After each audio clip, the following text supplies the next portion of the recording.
So I'm going to say something that might come as a bit of a surprise to you all. The UK is not a democracy. Now, I know what you're going to say, but the Economist Democracy Index says we are, and we beat France.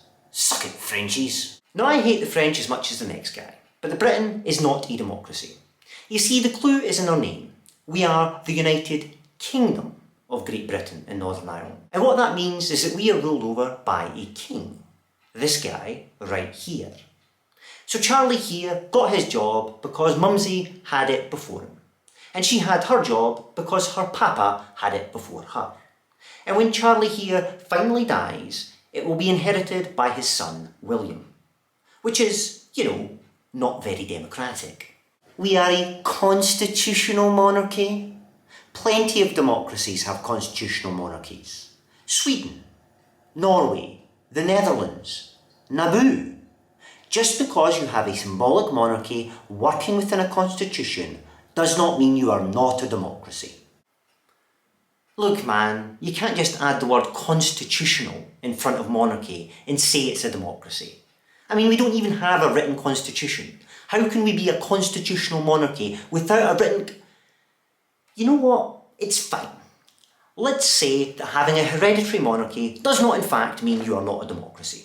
Britain would still not be a democracy because of these guys right here.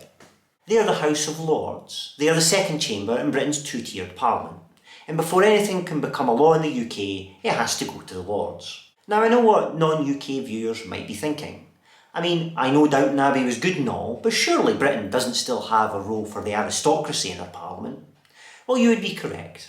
We got rid of most of the aristocrats in the oldie times of 1999. To put that in perspective, Kurt Corbyn did not live to see the day when Britain did not have a massive role for hereditary nobles in its legislative process.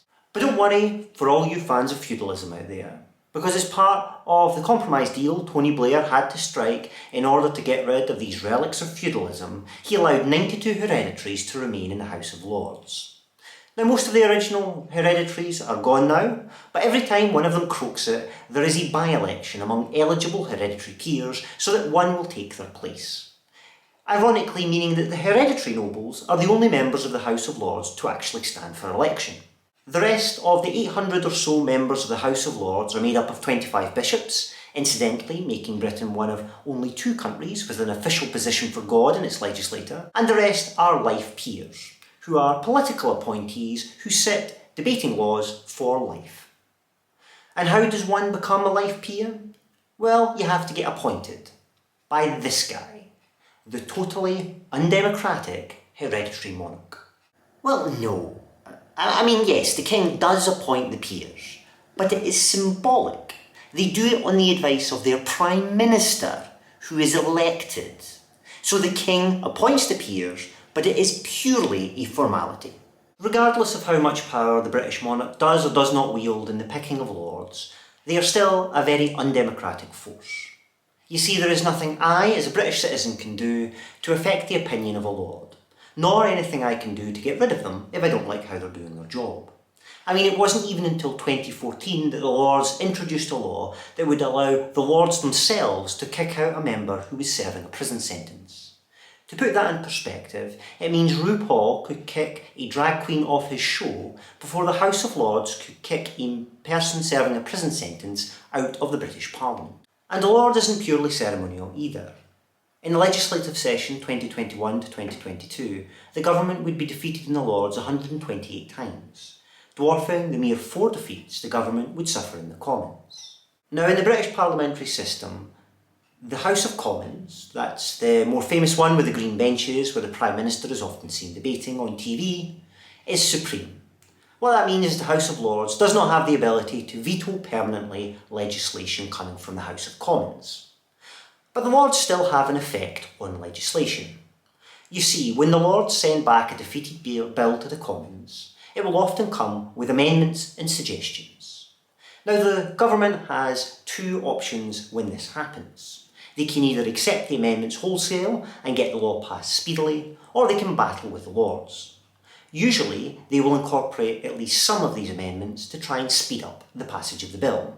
This is because legislative time is often quite short, and especially in contentious bills that the government only barely passed in the Commons in the first place, the main role of the government is to try and push bills through.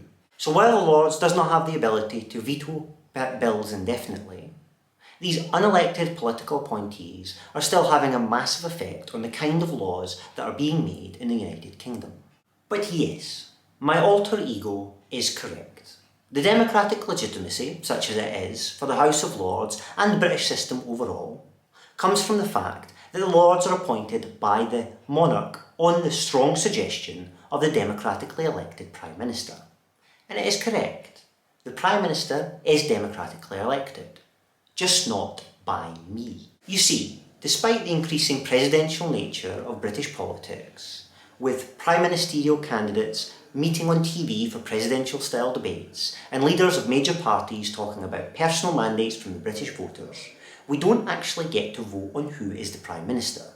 Or at least, most of us don't. Let's take the last election in 2019 as an example. Boris Johnson would ultimately emerge as the Prime Minister, but when I went to cast my vote in my ballot box, I saw his name nowhere. That is because the British system is a parliamentary system, which means it is made up of members of Parliament who stand in single geographical locations called constituencies. You see, Boris Johnson stood in a constituency in Greater London called Uxbridge and South Ruislip, and as I do not live in that constituency, I did not get to vote for him at the last election. In fact, in a British electorate of about 47 million, only around 71,000 people got to vote for or against Boris Johnson at the last election. Oh, come on! We are a parliamentary system. That means that you or I don't directly elect the Prime Minister. Instead, we vote on our Member of Parliament, who goes to the House of Commons and decides on who the Prime Minister will be. Well, you know who doesn't agree with you? Boris Johnson.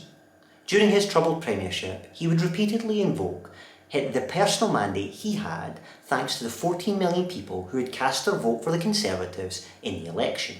Now, the British system is meant to be a system in which we vote for an independent MP who then goes to the House of Commons to decide who's going to be the Prime Minister. But increasingly, when I go to the polling place, I'm not voting for an MP. Instead, I'm casting a proxy vote on who I want to be my Prime Minister. Okay, so some British politicians do not understand how the system works. That doesn't mean we're not a democracy. We all vote for our Member of Parliament, our Member of Parliament sit in parties, and the party with the most MPs forms the government. That's democracy. Hold on though, the party leader is not a trivial matter. We basically have to go back to World War II to find a time when the leader of the largest party was not also the Prime Minister. And since World War II, the role of the party leader has become increasingly powerful. In November 2021, the Labour Party's National Executive Committee, the ruling body of the party, voted to allow the former leader Jeremy Corbyn readmittance into the Labour Party after his suspension. The current leader of the Labour Party, Keir Starmer, blocked this decision. And in the run-up to the 2019 election, Boris Johnson would use the threat of expulsion from the party to quell rebellions in his backbenches. Both of these moves were done without recourse to voters or even the party activists who were active in the local constituencies who got these people elected in the first place. And a change in leadership can have a major impact on the ideological direction and policy options of a party. For instance, there was a massive shift ideologically when the Labour Party changed from Jeremy Corbyn to Keir Starmer's leadership. And a similar thing happened in the Conservative Party in a changeover between Liz Truss and Rishi Sunak. Given the power that a party leader has in the modern political process, perhaps it is worth asking the question, how does someone go about becoming the leader of a British political party? Let's start with the Conservative Party first, as they are by far and away the most electorally successful of the two major British parties. Until the mid-1960s, the Conservative Party decided its leaders by a process called the Magic Circle, which is, surprisingly, not a swingers party. This process was when the party elite would disappear into a back room and emerge, papal conclave-like, with a new leader. However, this was clearly a very undemocratic and untransparent system, and by 1965 the Conservative Party transitioned to a ballot of its sitting MPs to decide who the leader would be. It wasn't until 1998 that the Conservative Party decided to ask normal party members who they fancied to be their party leader. But this isn't like the US, where there's a primary that anyone can enter. Instead, prospective candidates must go before the powerful Conservative 1922 Backbench Committee, who will create a shortlist of just 2 candidates. This shortlist is then sent out to normal party members for their consideration. When the Conservatives form the government, this party vote decides who the Prime Minister of the UK will be, as happened in the 2019 contest, when the 130,000 members of the Conservative Party chose Boris Johnson as their Prime Minister after Theresa May's resignation, and again in 2022, when the same membership chose Liz Truss to be a Prime Minister after Johnson's own reluctant resignation. But even this process doesn't always work out. In 2016, Theresa May became Prime Minister without even this fig leaf of democracy after opponent on the shortlist, Andrea Leadsom, withdrew under mysterious circumstances. And after Truss's own brief time at number 10, Sunak would become Prime Minister after standing in an election in which he was the only candidate. And what about the other major party? Are the Labour Party any better? Well, a little. Rather than a short list of 2 candidates, in the Labour Party elections, you only need 20% of sitting MPs to sign off on your candidacy. This means that you might get as many as 5 candidates in a leadership race. But let's be clear, in the cases of both major parties, these are systems that give massive power to party elites over normal party members, and effectively exclude non-party voters from the selection process entirely. And if we need an example of exactly how controlled by party elites these systems are, we just only need to look at the Labour leadership of Jeremy Corbyn. After an election defeat in 2015, Labour set about electing a new leader, and the party elite put forward 4 candidates to the party members. Much to everyone's surprise, Jeremy Corbyn, the left-wing candidate who had barely scraped together enough nominations to enter the leadership race in the first place, caught the imagination of party members. He would receive 59.5% of the votes, dwarfing his nearest rival, who was only on 19%. This was the largest single mandate in the history of the Labour Party, even larger than that of Tony Blair's 1994 landslide leadership win. But right from the start, the party elite were not happy with him. You see, despite being the clear favourite of party members, the vast majority of Labour MPs had backed a different candidate. And even some of the MPs who had signed off on Jeremy Corbyn's leadership challenge said that they had only given him an endorsement because they wanted to widen the scope of debate. Needless to say, the party elites would never quite accept Corbyn's leadership. In June 2016, the party elite saw its chance. With Labour membership surging and having yet to face a general election, Jeremy Corbyn's leadership team in Parliament resigned en masse and forced a no-confident vote in his leadership among sitting Labour MPs. A vote Corbyn lost 172 to 40. A leadership challenge followed in which he stood for re-election, and again normal party members supported him with a massive 61.8% of the vote. With 2 massive mandates from normal party members, his MPs would not come directly for his leadership again, but would continue to brief against him for the rest of his leadership. And after Corbyn finally resigned in 2019, the new leader would change the rules for standing for leadership of the party to make it more difficult for anti-establishment candidates to run. For example, as Corbyn barely got enough endorsements to run in 2015, Labour doubled the number of MPs a candidate needs in order to enter a leadership election. And he also increased the cost for normal people of taking part in a Labour Party leadership election in the hope of discouraging poorer people from taking part. So for those of you keeping track at home, the Labour Party made it more difficult for normal people to take part in Labour leadership elections because the elite within the party did not like the election result their own party members gave them. You missing something important?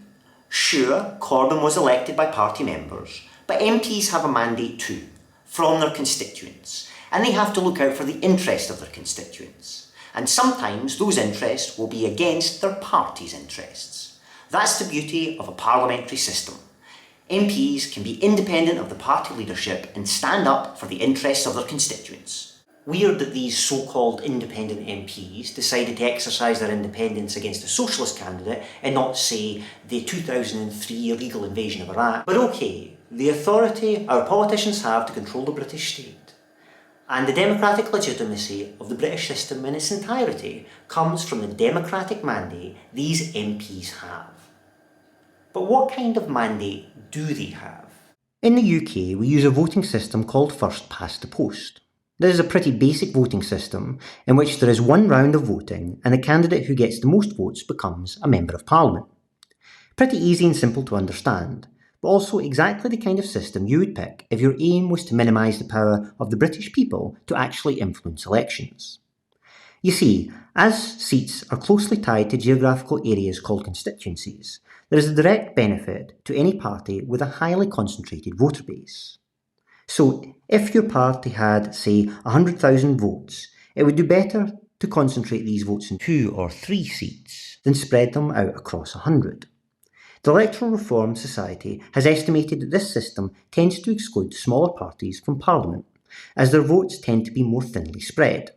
For example, the Greens receive, on average, one Member of Parliament for every 864,743 votes cast for them in a general election, and the Liberal Democrats receive one MP for every 334,122 votes cast for them.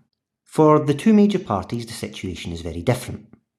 On average, Labour receive one MP for every 50,000 votes cast for them, and for the Conservatives, it is one MP for every 38,000 votes.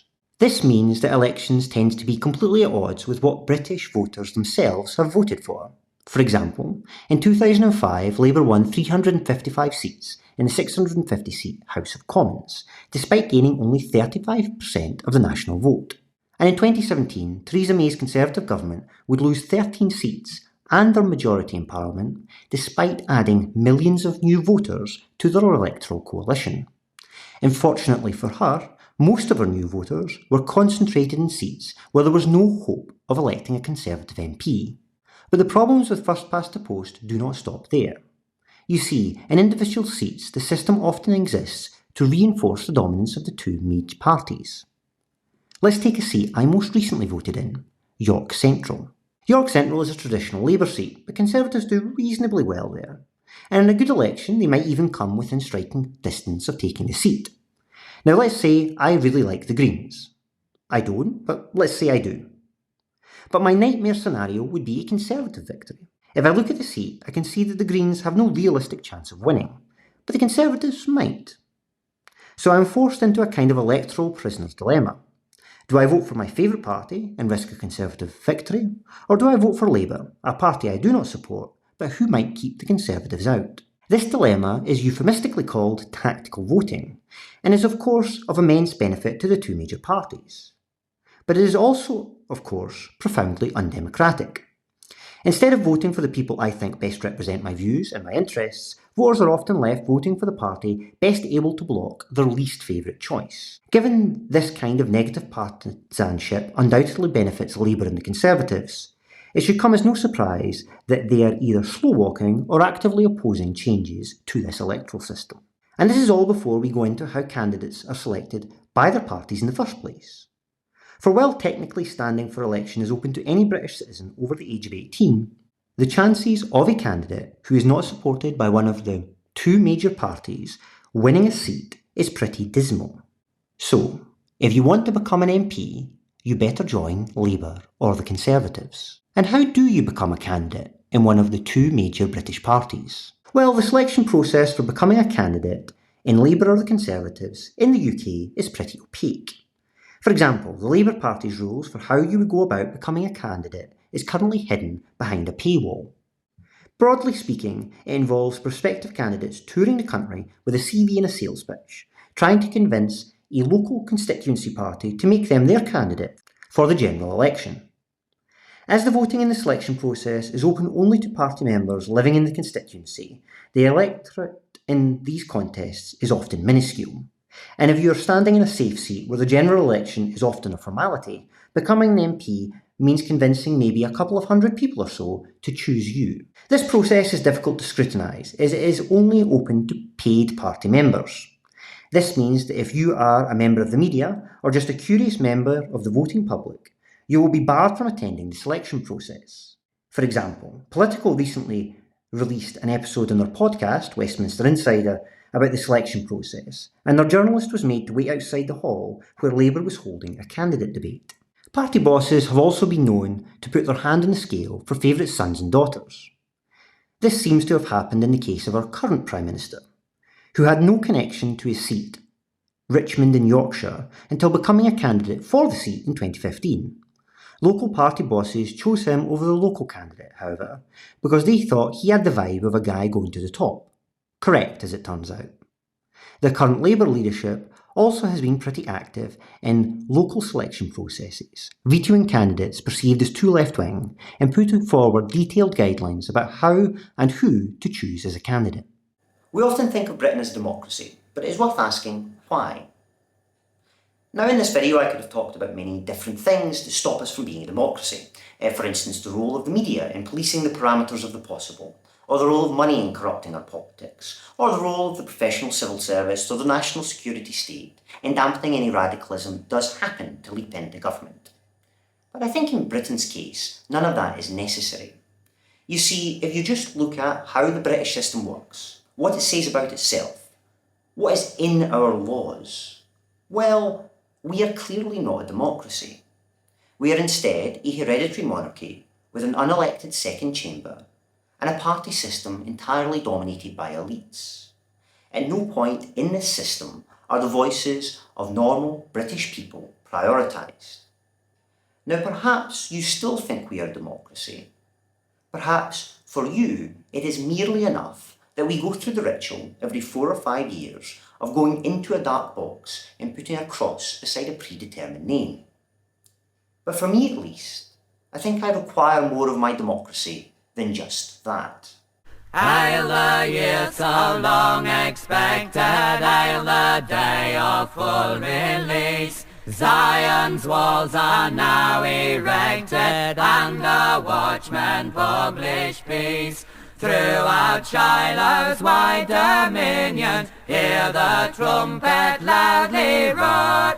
Babylon is fallen, is fallen, is fallen. Babylon is fallen to rise no more. Babylon is fallen, is fallen, is fallen. Babylon is fallen to rise no more.